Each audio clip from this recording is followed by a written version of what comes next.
अस्सलाम वालेकुम नाज़रीन, डॉक्टर दानिश रियल फोकस के साथ हाजिर है। देखिए आज जो सूरत हाल है उसमें मुझे ताज्जुब होता है कि जो इमरान ख़ान हैं और जो इनके लीडर्स हैं उनका टारगेट क्या, उन्होंने क्या टारगेट अचीव करना था।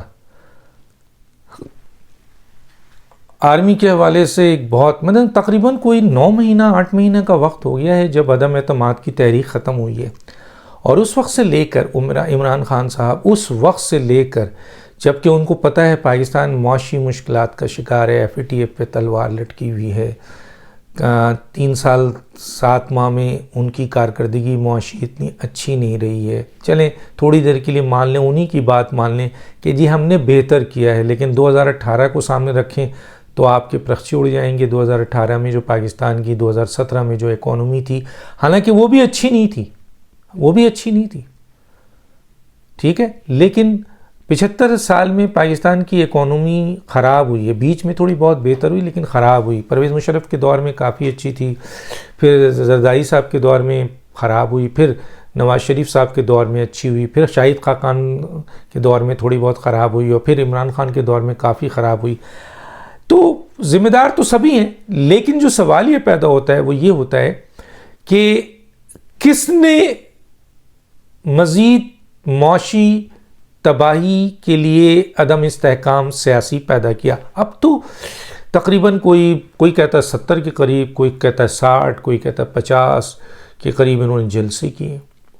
थ्रो आउट उस दिन से आप चीख रहे हैं, मीडिया का बेदरीग इस्तेमाल कर रहे हैं, लोग आपको कवरेज दे रहे हैं, आप कुछ चैनल के ज़रिए पर्चे उड़ा दे रहे हैं, सियासत की ऐसी की तैसी आप कर रहे हैं। मसलन आप सियासी अदम इस्तेहकाम अदम एतमाद की तहरीक के बाद आपने कोई ऐसा लम्हा नहीं छोड़ा इमरान ख़ान साहब कि पाकिस्तान में सियासी अदम इस्तेहकाम हटे तो पाकिस्तान मुआशी तौर पर चलें, इस टीम को मौका दें।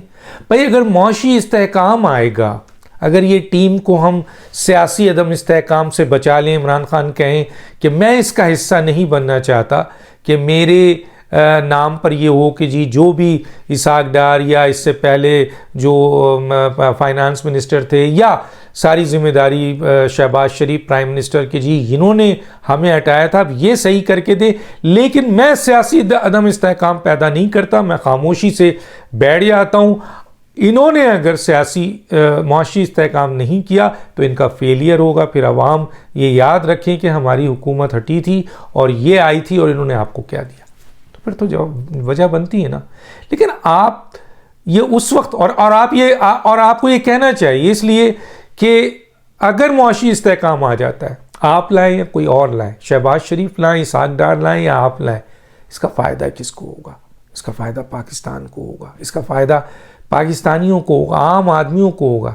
अगर पाकिस्तान का डॉलर नीचे आता है, पाकिस्तान के कर्ज़े जो बहुत बड़ी तादाद में हैं वो अगर नीचे गिरते हैं, पाकिस्तान की एक्सपोर्ट बढ़ती है, पाकिस्तान का ट्रेड डेफिसिट कम होता है, पाकिस्तान की रेमिटेंस बचते हैं, पाकिस्तान के जो इन्फ्लेशन है वो नीचे गिरता है, पाकिस्तान को में रोज़गार आता है, लोग यहाँ इन्वेस्टमेंट करते हैं, गवर्नमेंट पे एतमाद होता है, और इस तरीके से पाकिस्तान के जो आम आदमी हैं उसको रोज़गार भी मिलता है, उसका जो उसके ऊपर जो इस वक्त कर्ज़ है वो कम होता है, इसके साथ साथ उसका बेसिक नीड पूरा होता है। इन बातों से जब मुआशी हालात बेहतर हों तो इसका फ़ायदा पाकिस्तान पाकिस्तानियों को है। तो सियासत कौन कर रहा है? ये पाकिस्तानी वोट किसको देते हैं? शहबाज शरीफ को या इमरान ख़ान को या जरदारी को या मौलाना फजल रहमान को? तो आप तो तुले बैठे हैं कि तुमने मुझे हटाया है, मैं तुम्हें खेलने नहीं दूंगा, मैं तुम्हें आसानियां नहीं दूंगा। आपने फ़ौज के ऊपर हमला किया मुकम्मल तौर पर अदम एतमाद के बाद कि फ़ौज कमज़ोर हो और आप इतने बड़े डिक्टेटर बन जाएं कि फ़ौज को डिक्टेट करें, फ़ौज आपके इशारे पे नाचे। पूरी कोशिश कर ली आपने, आपका पूरा एजेंडा था। आपने अदलिया पे, इलेक्शन कमीशन पे हमला किया, हमला करके आपने इलेक्शन कमीशन को और अदलिया को की तज़हीक की, तज़लील की, और क्या कुछ नहीं कहा आपको। क्यों? क्योंकि इदारे कमज़ोर होंगे और आप मजबूत हो जाएंगे, तो फिर तो आप डिक्टेट करेंगे और जो आप कहेंगे मानेंगे। आप तो ये समझ रहे हैं। तो आपने इदारों के परखचे उड़ा दिए, आपने कोई 60-70 जलसे किए, आपने 2 लॉन्ग मार्च किया, आपने पता नहीं कितनी प्रेस कॉन्फ्रेंस की, आपने पता नहीं कहाँ से आपको पैसा मिल रहा है, उस पैसों की बुनियाद पर आपने ये सारा काम किया, जिससे पाकिस्तान के अंदर 9 महीने में, 8 महीने में, जब से अदम एतमाद से आप बाहर आए हैं, सियासी अदम इस्तेहकाम है। और जाहिर है कि इसका इफ़ेक्ट कुछ ना कुछ नहीं, बहुत ज़्यादा मुआशी इस्तेहकाम पे आता है। आप खुद बोलते हैं, आप खुद कहते हैं सियासी अदम, और सियासी अदम इस्तेहकाम कैसे ख़त्म हो जाएगा? आपको इलेक्शन करा दें और आप जीत जाए। भाई अवाम अगर वोट दे भी दे, फ़र्ज़ कीजिए, तो आप तो पहले भी 3 साल 7 माह पूरे इदारे के सपोर्ट के साथ बैठे हुए थे ना, तो उसमें कौन सा मुआशी इस्तेहकाम आपने दे दिया?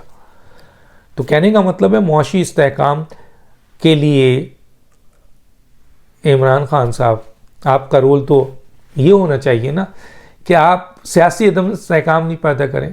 अब आप 26 नवंबर के बाद इस पोजीशन पे नहीं है कि सियासी अदम इस्तेहकाम पाने, तो आपने एक नया क्लू चुन लिया है कि जी दोनों असम्बलियों को आप डिज़ोल्व कर रहे हैं, कि जी एक सियासी क्योस पैदा हो जाए और पूरी हुकूमत उसमें लग जाए, और जो टारगेट है मुआशी नाकामी को या मुआशी मसाइल को सॉल्व करने का, वो सारी तवज्जो जो है वो सूबाई हुकूमत की तहलील के बाद सूबाई हुकूमत पे किस तरह से सूबे काम करेंगे, वहाँ नया इलेक्शन होगा, सारे इदारे उस तरफ माइल हो जाएं और पाकिस्तान की मौजूदा हुकूमत जो मुआशी मसाइल से निकालने की कोशिश कर रही है पाकिस्तानियों को और पाकिस्तान को, वो उलझ के रह जाए।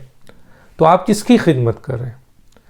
फ़ौज को कमज़ोर करके आप किसकी खिदमत कर रहे थे? क्योंकि अब तुम फ़ौज माशाल्लाह बहुत मजबूत हो गई है, आपकी ये ना कोशिश नाकाम हो गई। इलेक्शन कमीशन को कमज़ोर करके आप किसकी खिदमत कर रहे थे?